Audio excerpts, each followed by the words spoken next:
Hello viewers, আমি এখন দাঁড়িয়ে আছি বাজনাবো সৈয়দপাড়া পার্শ্ববর্তী এলাকা ওয়ারি বটেশ্বর সবখানের মাঝখানে এই জায়গাটা। এটা একটা সেন্টার বলা হয়, কারণ এই যে দেখতে পাচ্ছেন যে এই ব্রিজটার কথা ছিল প্রায় 6 ফিটের, তো ওনারা করছে মাত্র 3 ফিট। তো 3 ফিট এই পানি চলাচল করতে পারে না।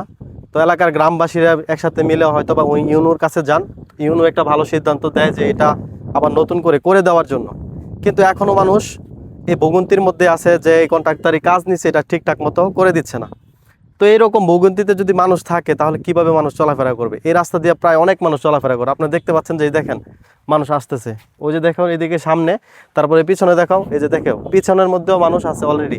তো এরকমভাবে যে মানুষ হচ্ছে আপনার শিমুলতলি বাজার, তারপর হচ্ছে গঙ্গাজলি, বিভিন্ন জায়গায় নাগের বাজার, বিভিন্ন জায়গায় মানুষ যাতায়াত করে। তো দেখতে পাচ্ছেন যে একজন মুরব্বী, যে উনি কিভাবে এই রাস্তাটা পারাপার করবে একটুবার চিন্তা করে দেখেন। যদি এটা এই যারা কন্ট্রাক্টর ঠিকাদার তারা যদি এটা ভালো করে একটা মেরামত করে দিয়ে যেত তাহলে হয়তো বা মানুষের একটা সেবা হতো। আপনারা চিন্তা করে দেখেন যে এই রাস্তাটা কতটুকু দূরে ঘুরে আসতে হয়, যে মুরব্বী হন কীভাবে আসবে একটু চিন্তা করে দেখেন যে মানুষের কী পরিমাণ রিস্ক।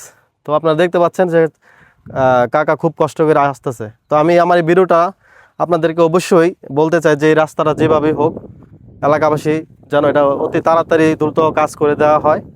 আর এই যে দেখেন আরেকজন যাওয়ার জন্য সাইকেল নিয়ে আসছে, কিন্তু উনি কিভাবে যাইবো এটা আমরা মানে বুঝতে পারতেছি না। তো আমি চাই যে এই রাস্তাটা অতি শীঘ্রই যেন মেরামত করে দেওয়া হয়। তো দেখতে পাচ্ছেন দেখেন মানুষের যাওয়ার জন্য যে যে এই যে রাস্তাটা করছে এটা কিভাবে যাইবো মানুষ? আমি নিজেই তো ভয় পাই, মানুষ কিভাবে ভয় পাইবো না?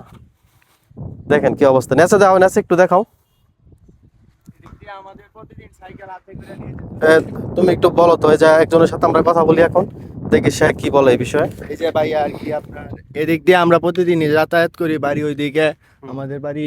তারপর আর কি এদিক দিয়ে সাইকেল নিয়ে যাইতে গেলে সাইকেল হাতে নিয়ে যাইতে হয় প্রতিদিনই একটা ভোগান্তির মধ্যে জি, আপনারা পড়তেছেন। প্রতিদিনই। তো আপনারা এটা করার জন্য আপনার সরকারের কাছে বা প্রশাসনের কাছে কি বলতে চান? এখন আমরা প্রশাসনের সাথে বলতে চাই যে যত দ্রুত সম্ভব এটা যাতে আমাদেরকে ঠিক করে দেখি। তো দেখতে পাচ্ছেন, তো ওর সাথে কথা বললাম। আসলে এইরকম প্রতিনিয়ত মানুষ ভোগান্তির মধ্যে আছে।